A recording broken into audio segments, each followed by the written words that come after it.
할렐루야. 네, 오늘 날씨가 많이 춥습니다.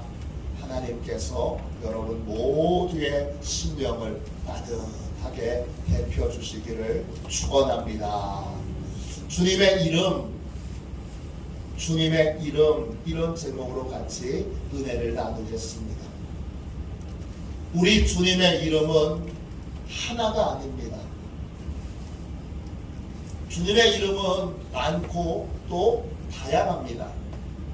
오늘 읽은 말씀에 보면 주님의 천사가 요셉에게 주님의 이름을 알려줍니다. 이 이름에는 우리를 향한 놀라운 약속이 담겨 있습니다. 오늘은 주의 천사가 요셉에게 알려준 주님의 이름 두 개, 이 두 가지의 이름에 담겨있는 의미와 그 이름에 담겨있는 약속을 함께 살펴보므로 함께 은혜를 받고자 합니다. 할렐루야. 오늘 말씀을 보십시오. 요셉은 약혼자 마리아가 임신했다는 소식을 듣고 어떻게 해야지 고민에 빠져 있습니다. 이때 주의 천사가 나타나 요셉에게 이렇게 말합니다. 20절 21절 보세요. 이 일을 생각할 때에 주의 사자가 현몽하여 이르되 다윗의 자손 요셉아 내 아내 마리아 데려오기를 무서워하지 말라. 그에게 잉태된 자는 성령으로 된 것이라. 아들을 낳으리니 이름을 예수라 하라. 이는 그가 자기 백성을 그들의 죄에서 구원할 자이심이라 하니라. 하나님은 요셉의 마음 안에 있던 고민을 알고 계셨습니다.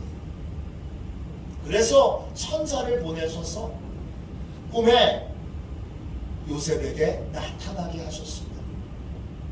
천사는 요셉에게 이렇게 말합니다. 요셉아, 내 아내 마리아 데려오기를 무서워하지 말라. 그에게 잉태된 자는 성령으로 된 것이니라.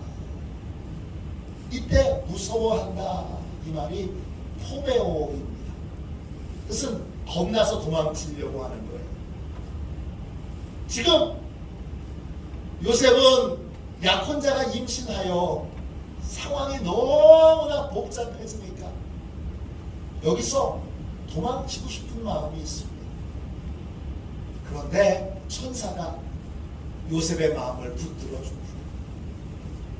도망치지 말고 이 상황의 본질이 무엇인지를 바로 보라고 이 상황이 어떤 상황인가를 알려줍니다. 마리아에게 다른 남자가 생긴 게 아닙니다. 마리아에게 일어난 일은 특별한 목적을 이루기 위한 하나님의 기적입니다. 마리아는 성령으로 잉태된 것이고 마리아에게서 태어날 분은 놀라운 일을 행할 우리의 구원자이십니다. 주님의 천사는 그 태어날 아기가 아들이라는 것도 알려주고 그 아이의 이름도 알려줍니다. 보통 유대인들은 그 이름을 엄마가 짓습니다. 간혹 아빠가 짓기도 합니다. 그런데 마리아에게서 태어난 이 아기는 하나님이 직접 이름을 지어서 알려주십니다. 그 하나님이 직접 지어서 알려주신 이름이 바로 예수입니다. 예수, 이 이름은 우리 주님의 가장 대표적인 이름입니다. 예수, 헬라어로는 이예수스 이렇게 되어 있습니다. 구약 성경에 여호수아라고 하는 이름이 나옵니다. 여호수아는 히브리 이름이고 히브리어 이름이고 이 히브리어 이름을 헬라어로 바꾸면 그 이름이 바로 이예수스입니다. 즉 예수라고 하는 이름은 구약의 여호수아라고 하는 이름을 헬라어로 사용하여 쓴 이름입니다. 예수 이 이름의 뜻은 여호와께서 구원하신다. 야훼 saves 또는 여호와는 구원이시다. 야훼 is salvation 이렇게 되어 있습니다. 예수님은 누구신가? 예수님은 여호와 하나님이 우리를 구원하시기 위해 보내주신 우리의 구원자이십니다.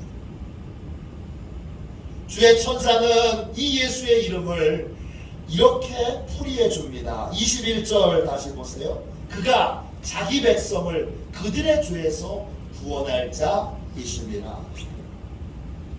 예수님은 나를 구원하시기 위해 하나님이 보내주신 구원자이십니다. 이름의 뜻이 그렇습니다. 이때 구원한다라는 말은 헬라 말로 소조입니다. 구하다, 되찾다, 치유하다, 구조하다, 회복하다, 책임지다, 보증하다, 건강해지다 이런 뜻입니다. 예수님이 우리에게 주실 구원은 여러 가지입니다. 한 가지가 아닙니다.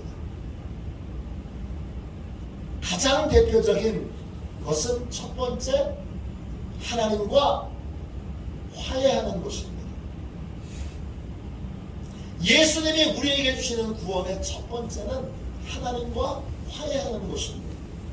죄로 인해서 하나님과 우리 사이가 단절되어 있는데 그래서 하나님의 충만한 은혜도 사랑도 은혜도 공급받을 수 없는 상태에 있는데 예수님이 죄의 문제를 해결해 주심으로 하나님과 화해하게 하시고 하나님과 교제할 수 있는 사람, 하나님과 예배할 수 있는 사람, 하나님의 은총과 은혜를 입을 수 있는 사람이 되게 하셨습니다.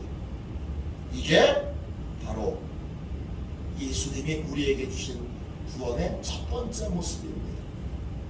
두 번째는 하나님께 용서받는 것입니다. 예수님은 죄의 심판과 형벌에서 우리를 구원해 주셨습니다. 예수님께서 십자가에서 내 죄를 대신해서 죽지 않으신다면 나는 죄의 형벌과 심판에서 벗어날 수 있는 길이 없습니다. 죄의 문제가 해결되지 않으면 이 땅에서도 은혜를 입을 수 없고 죽어서는 영원한 심판을 받게 됩니다. 그래서 예수님이 이 땅에 오셨습니다. 그리고 내 죄를 대신해서 십자가에 못 박혀 죽으셨습니다. 이 사실을 내가 진심으로 믿는다면 나는 죄사함을 받습니다. 하나님께 용서를 받습니다.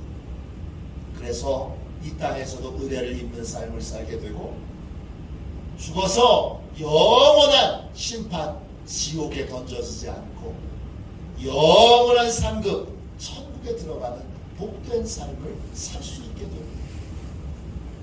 세 번째, 예수님의 구원은 예수님께 고침받는 것입니다. 우리에게는 죄의 상처와 죄의 고통이 있습니다. 죄는 많은 상처와 많은 고통을 줍니다. 또 죄는 우리에게 많은 실패와 질병과 고통을 줍니다. 주님은 이 모든 고통에서 우리를 치료해 주십니다. 이것이 예수님의 또 다른 의미에서의 구원입니다. 또 예수님은 우리에게 새로운 형제와 자매를 주십니다. 죄로 인해 우리는 고립되어 삽니다.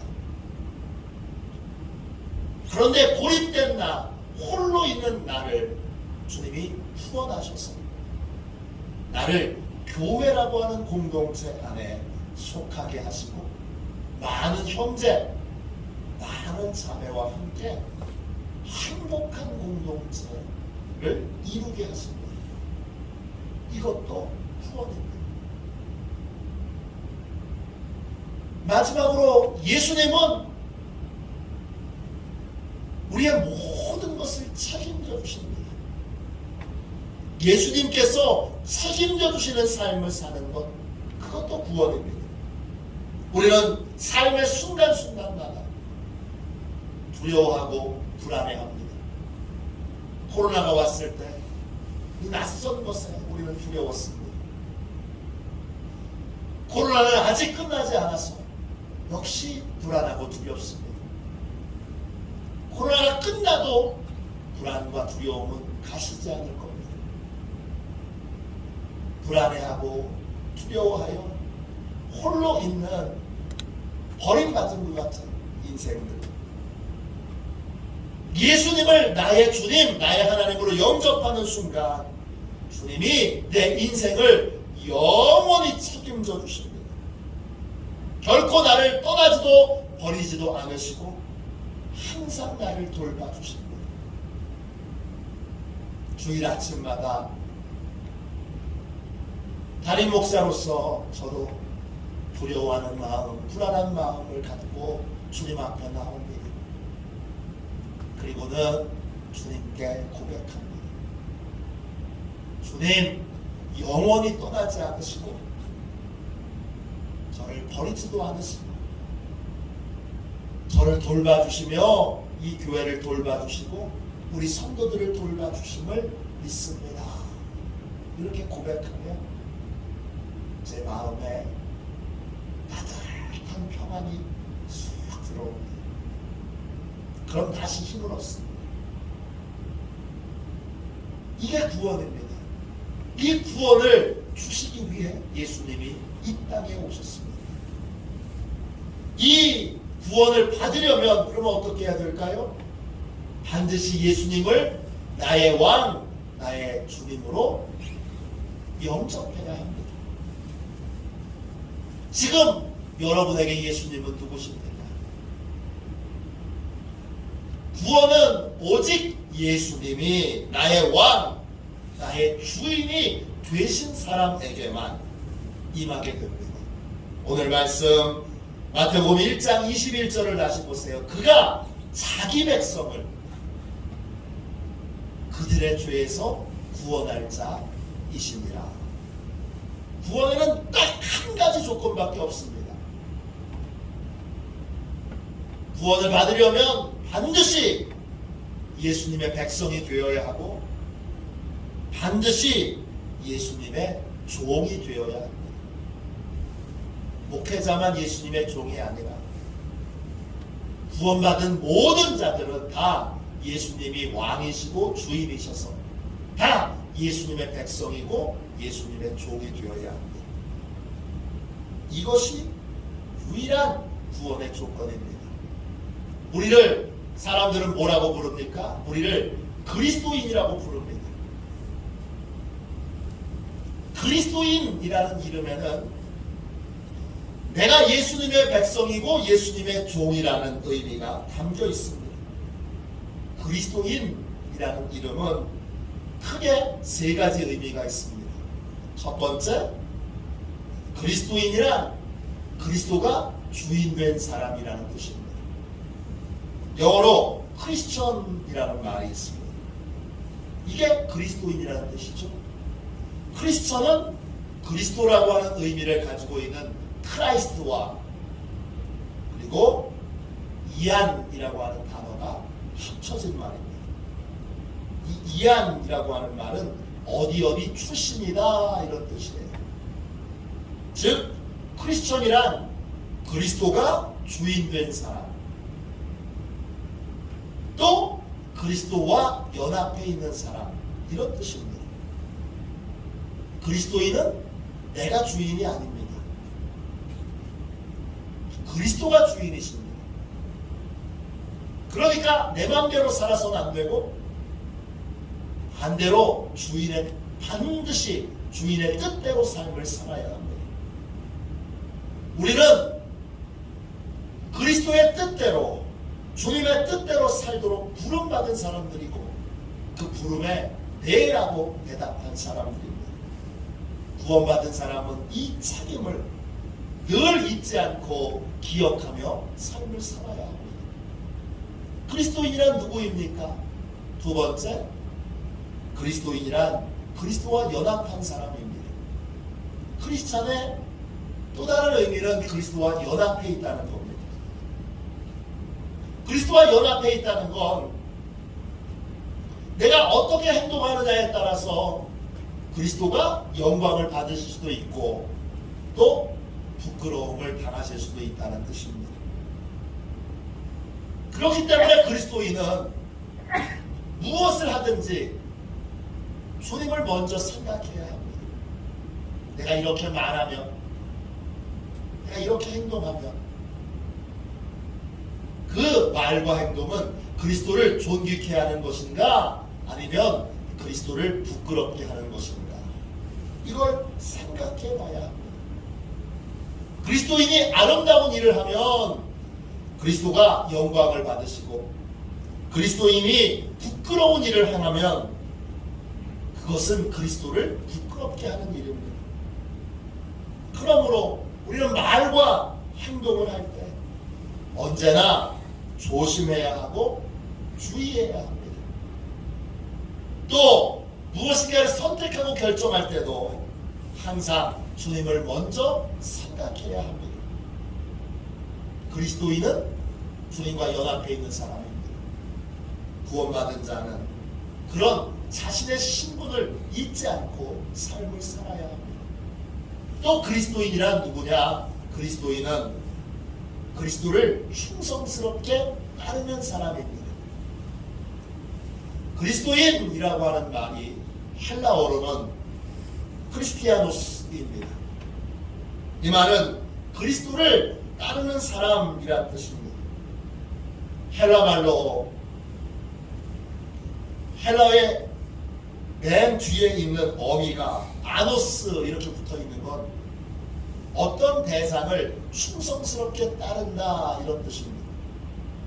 그리스도인은 그리스도를 충성스럽게 따르는 사람, 그리스도에게 충성하는 사람이라는 뜻입니다. 그리스도가 아닌 다른 누군가에게 충성하는 사람은 진짜 그리스도인이 아닙니다. 그리스도인은 주님께 충성하도록 부름받은 사람입니다.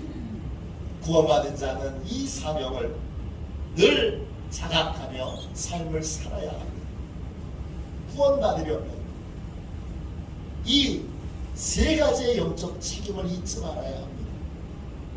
구원받은 자는 그리스도가 주인된 사람이고, 그리스도와 연합한 사람이고, 그리스도를 충성스럽게 따르는 사람입니다. 이 사람이 바로 구원받은 여러분들이고 구원받은 저입니다. 구원받은 모든 자들은 이 사실을, 이 신분을, 이 사명을, 이 책임을 잊지 않고 삶을 살아야 합니다. 이것이 여러분 예수라고 하는 이름에 담겨있는 하나님의 약속입니다. 너 내가 주인 된 거 잊지 말고, 너 나와 연합해 있는 거 잊지 말고, 너 나를 따르는 자라는 거 잊지 말고 살려. 그게 예수라고 하는 이름에 담겨있는 것입니다. 우리는 예수님을 믿습니다. 믿는다는 것, 바로 이것을 자각하며 삶을 산다는 것입니다. 그 다음 보십시오. 주의 천사는 요셉에게 주님의 이름을 하나 더 알려줍니다. 1장 23절입니다. 두 번째 이름은 뭐지요? 자, 23절 보세요. 보라, 처녀가 잉태하여 아들을 낳을 것이요 그의 이름은 임마누엘이라 하리라 하셨으니 이를 번역한 즉 하나님이 우리와 함께 계시다 함이라 그랬습니다. 천사가 알려준 또 다른 이름은 임마누엘입니다. 임마누엘, 헬라어로는 엠마누엘입니다. 뜻은 하나님이 우리와 함께 계신다. God with us입니다. 하나님께서는 이 이름, 임마누엘이라고 하는 이름을 예수님이 태어나시기 734년 전에 이사야라고 하는 선지자에게 알려주셨습니다. 당시 이스라엘은 남과 북으로 나눠져 있었습니다. 북은 이스라엘 왕국, 남은 유대 왕국. 이때 유다 왕국의 왕은 아스라고 하는 왕이었습니다. 이 왕이 통치를 하고 있는데 큰 위기를 만납니다. 당시 최고의 강대국은 아시리아, 아수르라고 하는 나라인데 이 북이스라엘에 있는 왕 베가와 아람 왕 르신이 연합해서 아수르하고 전쟁을 벌이려고 합니다. 그런데 자기 둘만의 힘으로는 부족하니까 남유다 왕국에 도움을 청합니다. 그런데 아하스 왕은 그 제안을 거절합니다. 왜? 아수르에게 보복을 당할까 걱정됐기 때문입니다.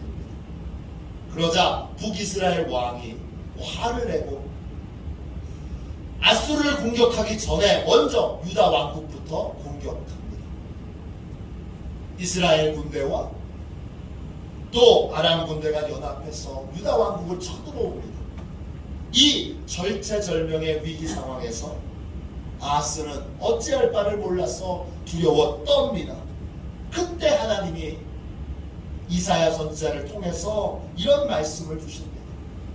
이사야 7장 11절입니다. 너는 내 하나님 여호와께 한 징조를 구하되 깊은 데에서든지 높은 데에서든지 구하라.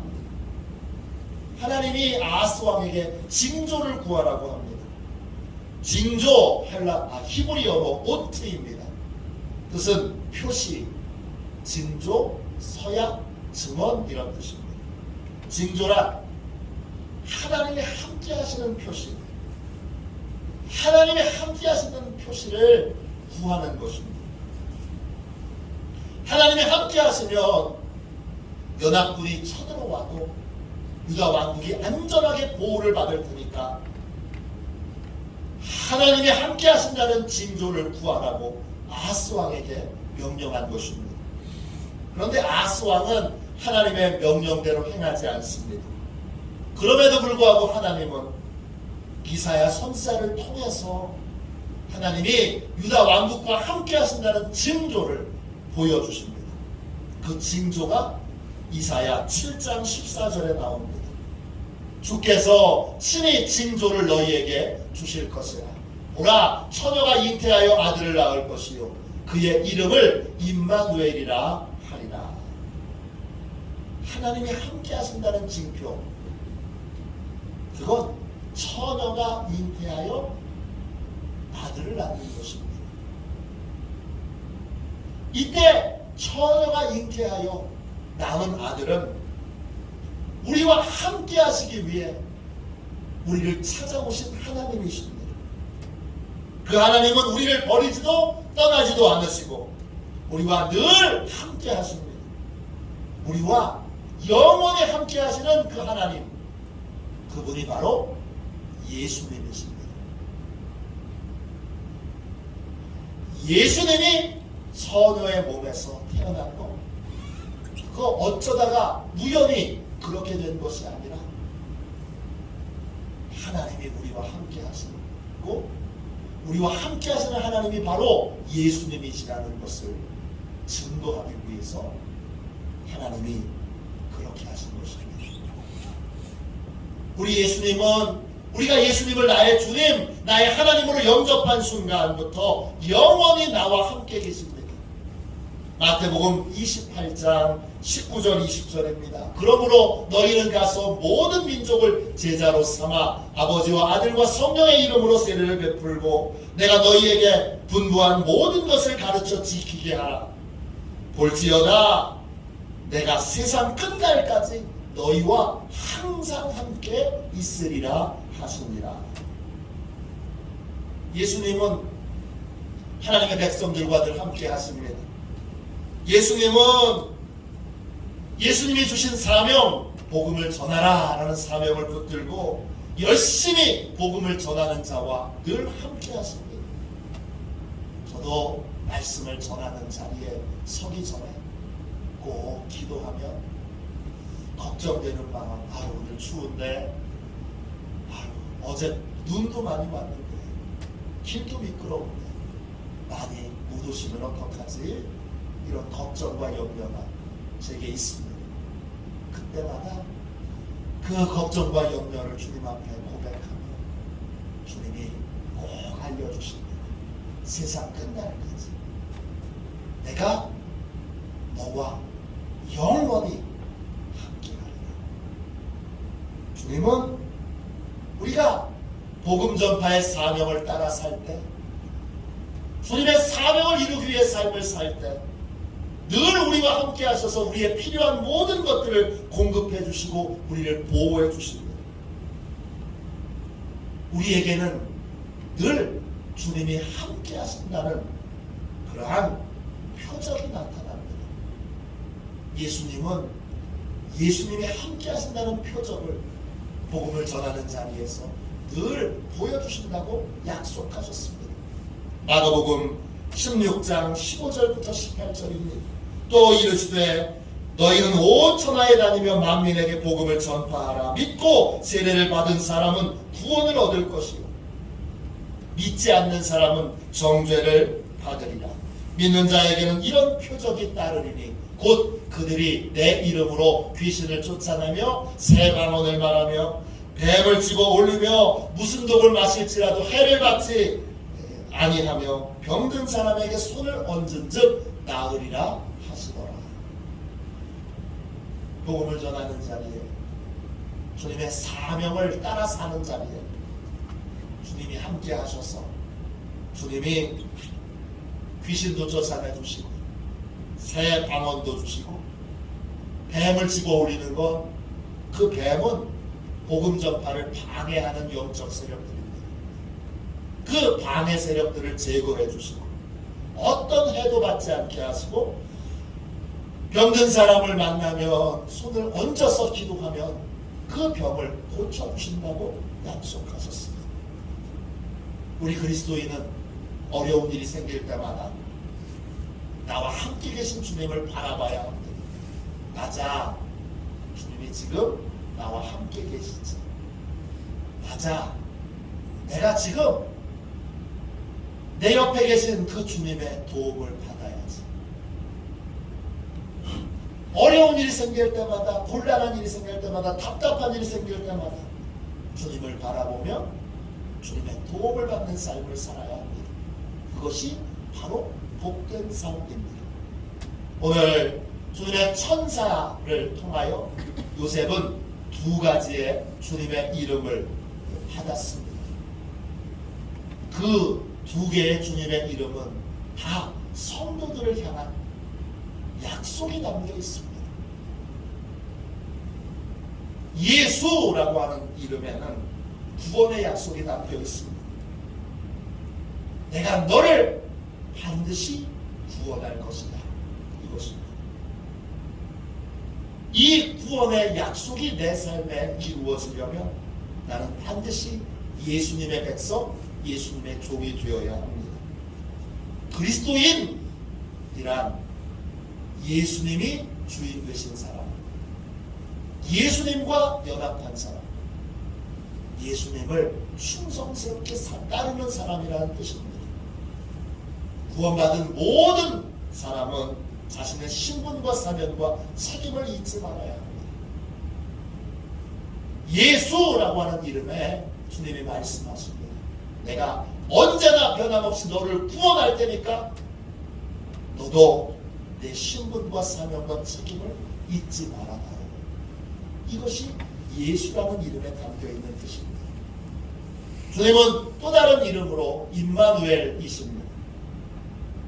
주님의 사명을 이루기 위해서, 복음 전파를 위해서 나아갈 때마다 주님은 내가 영원히 너와 함께해서 너의 필요한 모든 것들을 공급해주고 모든 어려움에서 너를 지켜주고 그리고 너를 돌봐줄 테니까 너는 내가 명령한 사명만, 내가 부탁한 사명만 열심을 다해서 그렇게 이루고 그 사명을 전하는 삶을 살아라.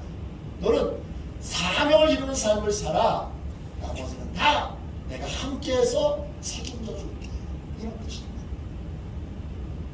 우리는 이 주님을 믿습니다.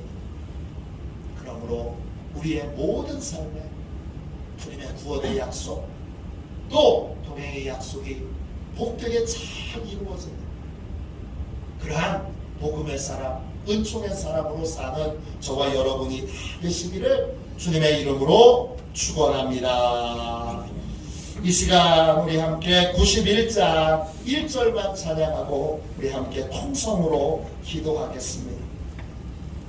주님 약속에 담겨 있는 나의 신분,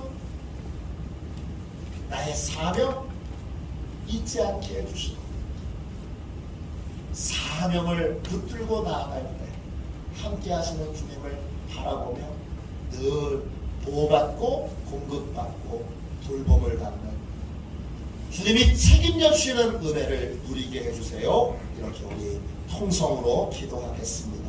91장 1절만 찬양합시다.